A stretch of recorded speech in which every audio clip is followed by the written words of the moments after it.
तो लो प्रोग्राम में उस टाइम आपके छोटा भाई मत डांसर। तो जैसे कि भाई लोग देखिए हम फिर आ गए हैं एक गाना निकालने जो कि भक्ति सॉन्ग है। और गाइस आप लोग सपोर्ट करिए क्योंकि अच्छा अच्छा गाना लाते रहेंगे। आज भक्ति गाना है नवरात्रि। तो गाइस आइए आप लोगों को मैं दिखा रहा हूँ।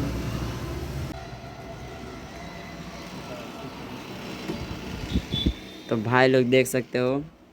और गाइस जिनको भी गाना हो तो एम रिकॉर्डिंग स्टूडियो संपर्क करिए। और मस्त मस्त गाना बना के देते हैं और म्यूजिक भी तगड़ा तगड़ा। भाई जैसा म्यूजिक बनवाइए और जैसा गाना बनवाइए, चाहे जैसा हिंदी साउथ और मराठी वराठी रैप वैप सब भोजपुरी भोजपुरी सब सैड वैड। तो गाइस आप लोग संपर्क करिए। और गाइस आप लोग देख सकते हो अभी आप ब्लॉग में बने रहिए, मैं दिखाऊंगा आप लोगों को। और लड़की को भी गंवाना होगा तो भाई लोग गंवा सकते हो। तो भाई लोग ऐसे ब्लॉग में बने रहिए, हम आप लोगों को दिखा रहे हैं। तो गाइस देख सकते हो गाना शूटिंग हो रहा है और देखिए इनको भी।